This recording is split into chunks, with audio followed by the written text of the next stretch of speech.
Hello dear learners, welcome back to Abid Shiksha. Today's daily news capsule is brought to you by Abid Shiksha. So let us begin. आज के जो important news articles है वो है first, ED can summon anyone for any information says Supreme Court. So if anything that is so much in news after elections is ED के ऊपर बहुत सारा आर्टिकल्स आपको देखने को मिलेगा एंड एवरी डे आपको आर्टिकल्स देखने को मिलेगा. So if something that is coming regularly और रिकरिंग है देन उस थीम को हमें पकड़ना बहुत ज़्यादा ज़रूरी है. स्पेशली ऐसी बॉडीज़ लाइक हमने CBI का भी कल परसों देखा था एंड देन ED को आज हम फिर से देखेंगे. सो आई डोंट वांट कि आप लोग जो है इस तरीके के क्वेश्चन जो आपको पता है कि रेकर कर रहे बार बार पूछे जाने का चांसेस है सो उसको आप गलत मार्क करके आए. ठीक है. सो इसीलिए हम ED जो है उसको समझेंगे. ED किस तरीके से बना था वो सब हम उसके बारे में जानेंगे. ठीक है. सेकेंड क्या है, e-commerce site told to classify food items correctly. This is very important for GS3. ठीक है. GS3 के लिए ये बहुत इंपॉर्टेंट है. ई-कॉमर्स वेबसाइट्स पे बहुत बार क्वेश्चंस आया है. सो ये एथिक्स के पॉइंट ऑफ व्यू से भी आप देखेंगे तो इट्स इंपॉर्टेंट एंड GS3 के लिए it's very important. And last is India's risking demographic dividend. ये भी बहुत ज़्यादा इंपॉर्टेंट GS3 और GS1 अर्बनाइजेशन के लिए इंपॉर्टेंट है. ठीक है.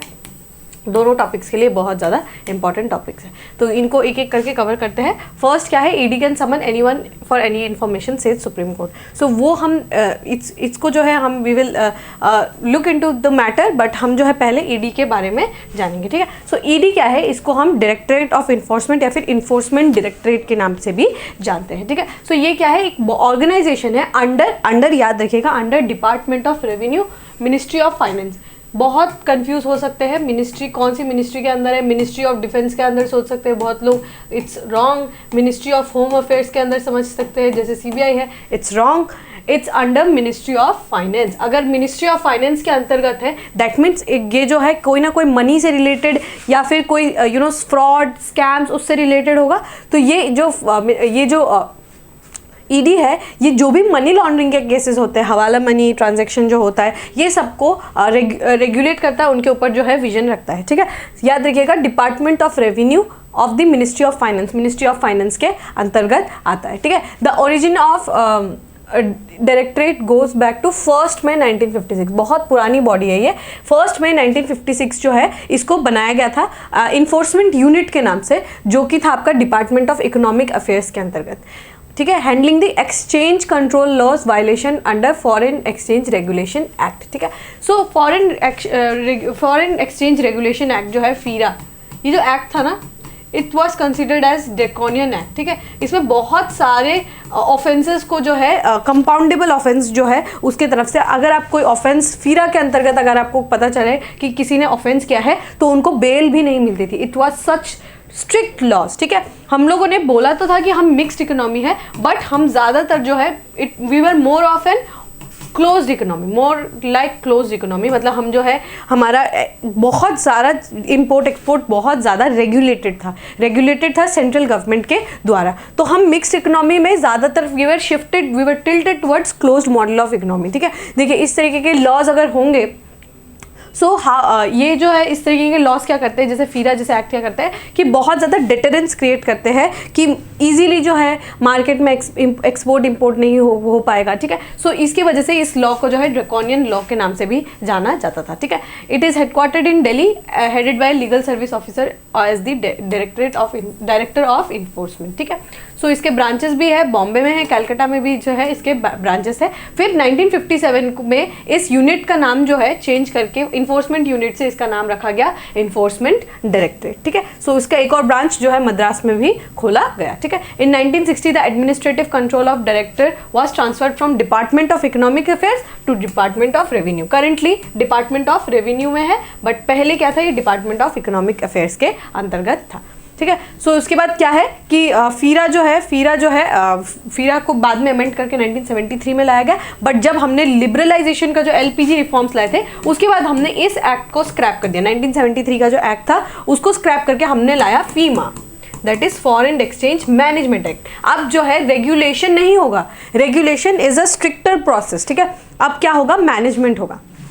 Foreign exchange management act. ठीक है. रेगुलेशन मतलब आप कोई एक आपके ऊपर बैठा है. ठीक ठीक है, एक रेगुलेटर बैठा होगा, लाइक रेगुलेटर लाइक RBI, ठीक है। सो ये एक्ट इतना ज़्यादा सेंट्रलाइजिंग था, इतना ज़्यादा ड्रेकोनियन था कि इसमें कुछ ज़्यादा जो है आपको बहुत दिक्कतें in the sphere of import export जो है बहुत ज़्यादा दिक्कतें सहनी पड़ती थी to the importers and exporters, right. So but अब क्या क्या इस एक्ट को स्क्रैप डाउन करके व्हेन LPG रिफॉर्म्स केम, तो ये एक्ट को स्क्रैप डाउन करके फीमा एक्ट जो है 1999 में लाया गया, ठीक है।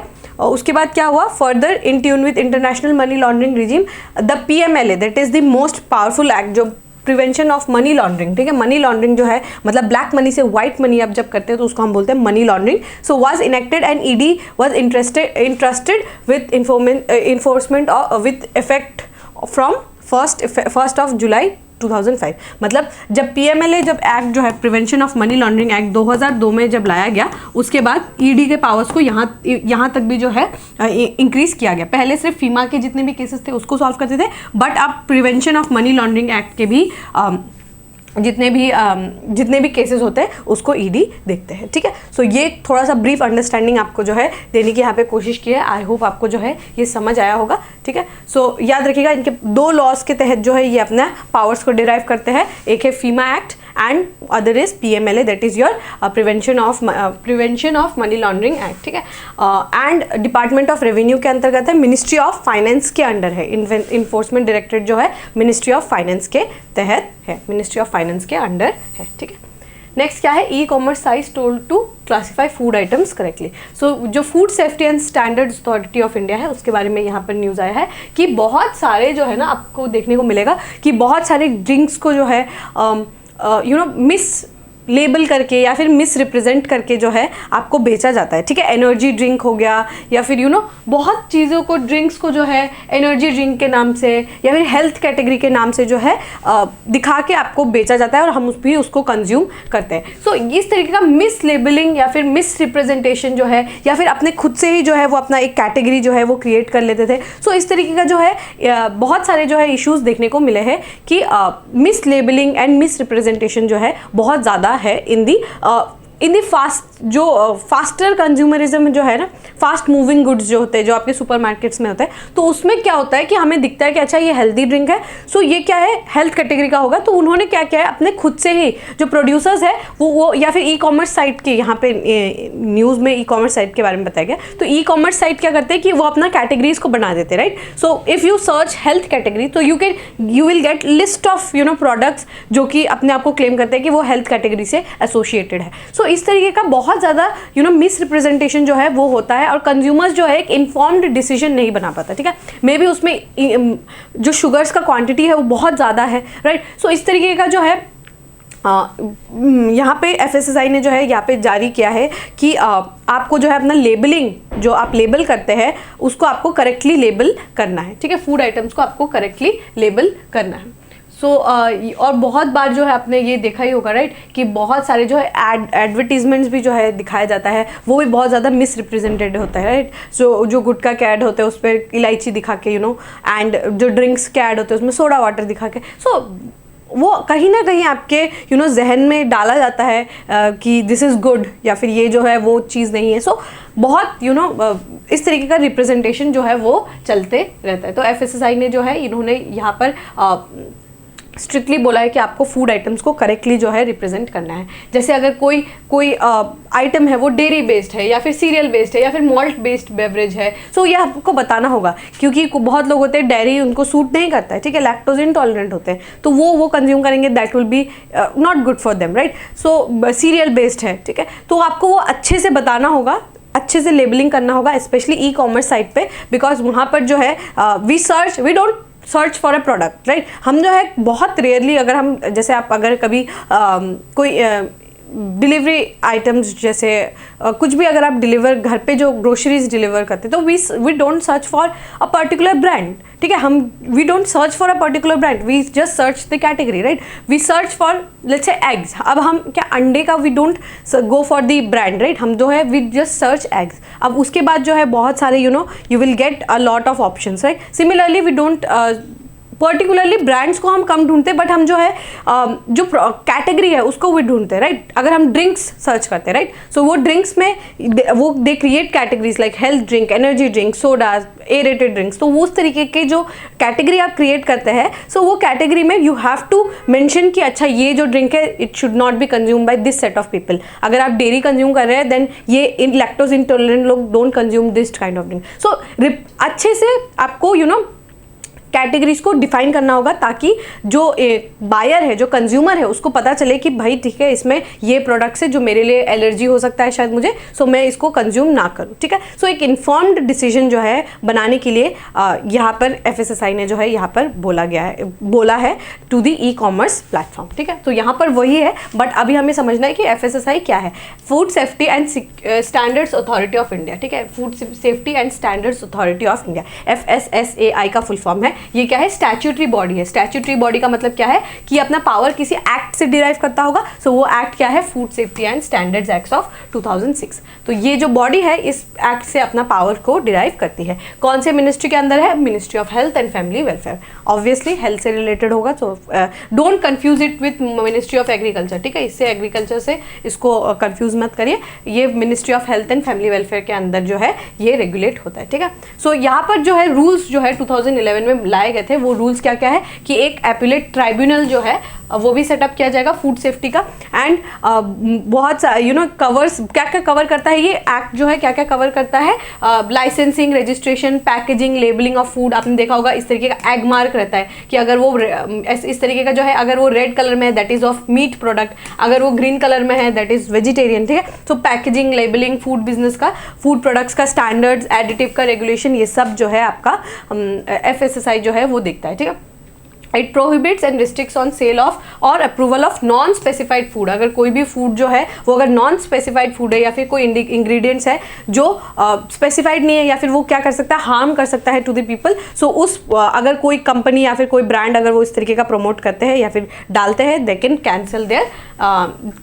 कैंसिल देयर लाइसेंस और उनका रजिस्ट्रेशन भी वो कैंसिल कर सकते हैं। It provides for food safety and standard on organic and regulates food advertising. तो ये एडवर्टाइजिंग के ही कैटेगरी में आता है, सो जो भी फूड एडवर्टाइजिंग होता है इसको FSSAI जो है वो रेगुलेट करता है। आई होप आपको ये टॉपिक जो है ये क्लियर हो गया होगा। हमने थोड़ा बैकग्राउंड भी देखा और थोड़ा हमने न्यूज़ को भी समझ लिया।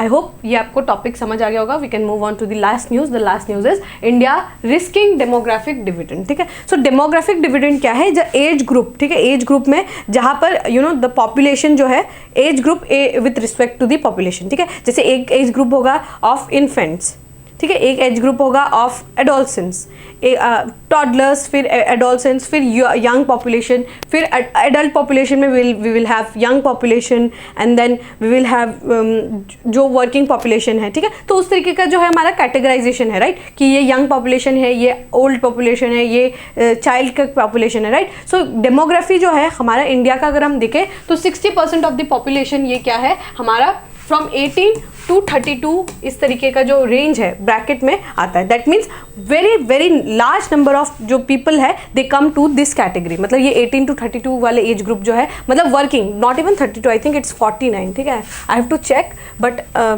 द वर्किंग एज कैटेगरी जो है होता है 49, 18 टू, मतलब जो वर्किंग एज का कैटेगरी होता है, I am just forgetting the number, exact number जो है वो I am forgetting, but it's somewhere around this only, ठीक है। जो मतलब जब लोग काम करते हैं, द वर्किंग एज पॉपुलेशन, ठीक है, वो बहुत ज़्यादा है, ठीक है। और यंग पॉपुलेशन जिस मतलब 29 से बिलो जो है that is even higher. So what does this show कि हमारा डेमोग्राफिक डिविडेंड जो है इट्स वेरी हाई, ठीक है, बहुत ज़्यादा हाई है। मतलब जो वर्किंग यंग पॉपुलेशन है ना वो बहुत ज़्यादा हाई है, ठीक है। Number of young population, the number of young adult is very high. But यहाँ पर जो है हम जो है अगर आप देखें तो नेपाल को छोड़ के बस कोई और दूसरी कंट्री नहीं है इन साउथ एशिया में कोई एक ऐसी कंट्री नहीं है जो अपना इकोनॉमिक एक्सपेंशन कर रहे हैं और जॉब ग्रोथ जो है हो रहा है। ऐसी कोई भी कंट्री नहीं है, बस नेपाल जो है अपना पॉपुलेशन के अकॉर्डिंग अपना जॉब ग्रोथ है वो करा पा रही है। बाकी कोई भी साउथ एशिया में एक भी ऐसा देश नहीं है जो अपना पॉपुलेशन जिस लेवल पे इंक्रीज हो रहा है उस लेवल पे जॉब क्रिएशन कर रही हो, ठीक है। सो यहाँ पर बहुत ज़्यादा दिक्कत है कि अनएम्प्लॉयमेंट जो रेशियो है दैट इज़ हायर। बहुत ज़्यादा सोरिंगली हाई है अनएम्प्लॉयमेंट का रेशियो। बट यहाँ पे बहुत कुछ चीज़ें हैं जिसको हमें समझना होगा कि क्यों इतना हाई लेवल ऑफ अनएम्प्लॉयमेंट है। फर्स्ट ऑफ ऑल अगर आप देखें, फर्स्ट बेसिस क्या है किसी भी इकोनॉमी को रन करने का, it's the education, right. Education I will consider, मतलब अगर हम देखें तो education is the first basis, ठीक है। जब आप मतलब दिस इज़ नॉट समथिंग जो आपको एकदम से झटके से पता चलेगा। एजुकेशन सेक्टर में इंप्रूवमेंट लाने के लिए इट टेक्स टाइम, ठीक है। बहुत जल्दी आपको समझ नहीं आएगा कि कोई भी बड़ा चेंज आ रहा है, वो आपको जल्दी समझ नहीं आएगा, ठीक है। तो हमने क्या देखा था कि एसर का रिपोर्ट में भी हमने देखा था कि बहुत सारे छोटे छोटे बच्चे जो है वो क्लास 2 का मैथ्स भी नहीं सॉल्व कर पा रहे हैं, ठीक है। सो यहाँ पर हमें देखने को मिलेगा कि हमारा जो एजुकेशन सेक्टर है ना, वहाँ पे बहुत ज़्यादा लैकिंग जो है, स्किल्स जो है वो इम्बाइब नहीं कर पा रहे इन दिस सेक्टर, ठीक है। एसर का रिपोर्ट के अनुसार बहुत सारे जो है डेटा रिलीज करते हैं, राइट। सो एजुकेशन सेक्टर में जो है हमें इंप्रूवमेंट लाने की यहाँ पे सबसे ज़्यादा ज़रूरत है, ठीक है। फर्स्ट इज दिस, अगर मतलब डिसेंट एजुकेशन नहीं मिलेगा ना, तो वो जो है जो स्किल जो रिक्वायर्ड है इन दी मार्केट, हम जो है उसको कैप्चर नहीं कर पाएंगे, ठीक है। जो मार्केट में स्किल्स जो रिक्वायर्ड है हम उसको कैप्चर नहीं कर पाएंगे। अगर हम इस स्किल को कैप्चर नहीं कर पाए तो ये जो डेमोग्राफिक डिविडेंड है ना, कि huge number of population in the young category, हम उसको लेवरेज नहीं कर पाएंगे। मतलब जिस तरीके से अगर आप कोई देश देखें लाइक जापान, ठीक है, या फिर यूएस, जो भी डेवलप्ड कंट्रीज है, if you can take the example of any country, what we will see is a motivation, a drive and the skills set जो है उनके पास है। बट हमारे देश में इट्स वेरी ऑपोजिट, ठीक है। यहाँ पर स्किल सेट उतने मैचिंग नहीं है टू दी इंडस्ट्री लेवल का जो स्किल सेट वो मैच नहीं करता है। तो वो एक इशू है, स्किल्स का सबसे बड़ा इशू है। But skill is again related to education, कि एजुकेशन में अगर हम किस तरीके से एजुकेशन इम्पार्ट करेंगे, क्या हम रॉट लर्निंग इम्पार्ट कर रहे हैं, क्या सिर्फ हमारे लिए मार्क्स इंपॉर्टेंट है, ठीक है। सो इस तरीके का जो है बहुत सारे इश्यूज जो है एक दूसरे के साथ जो है कनेक्टेड है, ठीक है। तो यहाँ पर क्या लिखा हुआ है कि वर्ल्ड बैंक का एक जो है world bank has warned that south Asian region including India was not making use of its demographic dividend. हम जो है अपना जो डेमोग्राफिक डिविडेंड है उसका 100% यूटिलाइजेशन नहीं कर पा रहे। पेस ऑफ जॉब क्रिएशन जो है बहुत कम है, ठीक है। वर्किंग एज पॉपुलेशन के हिसाब से जितना पॉपुलेशन बढ़ रहा है उतना काम नहीं है, ठीक है। वर्क जो है उतना कम नहीं है। Even as it projected as strong 6.0 to 6.1% growth in 2024 region in South Asia regional up to date, but jobs जो है यहाँ पर कम क्रिएट हो रहे हैं, ठीक है। मतलब जो वर्किंग एज पॉपुलेशन का जो रेशियो है ना वो इंक्रीज होगा, बट काम जो है वो उतना ज़्यादा इंक्रीज नहीं होता, ठीक है। Observing the India employment growth जो है was well below the average growth of its working age population. यही हम बात कर रहे थे कि एम्प्लॉयमेंट जो है बहुत कम है, well below, it's very low, but जब पॉपुलेशन है वो बढ़ते जा रहे हैं दिन ब दिन, ठीक है। और इसके बाद क्या है कि हमारे देश का एम्प्लॉयमेंट रेशियो भी बहुत ज़्यादा जो है डिक्लाइन हुआ है, and unemployment ratio it has increase, ठीक है। However preliminary data suggest that 3 percentage point rebound which मतलब with this we don't have to see, but बहुत ज़्यादा जो है यहाँ पर क्या है चैलेंजेस है, ठीक है। चैलेंजेस क्या क्या है, वही सिमिलर चैलेंजेस, जो स्किल सेट का जो सबसे मेजर चैलेंज है वही सबसे बड़ा चैलेंज है, ठीक है। The weak employment trends in the region were concentrated in non-agricultural sectors, ठीक है। non-agricultural sectors क्या क्या होंगे, जो मैन्युफैक्चरिंग सेक्टर बेसिकली, ठीक है। सो जो भी non-agricultural sectors है ना, वहाँ पर हमें बहुत ज़्यादा एम्प्लॉयमेंट जो है यहाँ पर क्या देखने को मिलेगा कि एम्प्लॉयमेंट जो है ट्रेंड्स जो है काफ़ी ज़्यादा वीक है। मतलब हम जो है ज़्यादा पॉपुलेशन जो है इधर they are engage in the service sector और they are engage in the agricultural farm, ठीक है। बट एग्रीकल्चरल फार्म में भी एक दिक्कत है of the issue of disguised unemployment, ठीक है। सो यहाँ पर बहुत सारे इश्यूज है, बिजनेस जो है दे आर लैकिंग, ठीक है। स्टार्टअप्स जो है, बहुत सारे स्टार्टअप्स जो है वो बंद हो गए, एंड हमें क्या ज़रूरत है, इम्प्रूविंग एजुकेशन का, ठीक है। और यहाँ पे पार्टिसिपेशन ऑफ वुमेन का भी उतना ही ज़्यादा ज़रूरत है, ठीक है। सो वर्ल्ड बैंक ने ये रिकमेंड किया है कि हमें सपोर्ट करना चाहिए वुमेन को पार्टिसिपेशन, और ओपननेस इन ट्रेड जो है उसको ज़्यादा ओपन करना चाहिए। बहुत सारे रेस्ट्रिक्शंस इंडिया लगाती है, तो हमें ट्रेड को ओपन करना चाहिए, और improving education, this will be the most important area जहाँ पे हमें इम्प्रूवमेंट सबसे ज़्यादा ज़रूरत है, ठीक है। सो दिस अगर हम इस सेक्टर में रिफॉर्म लाएंगे तो हमें बहुत ज़्यादा जो है चेंजेस देखने को मिलेगा। आई होप आपको ये टॉपिक जो है वो समझ आ गया होगा। with this, we have come to end of today's daily news discussion. If you have liked this discussion, don't forget to give a like and write down in the comment section. We will meet in the next discussion. Till then, take care and thank you.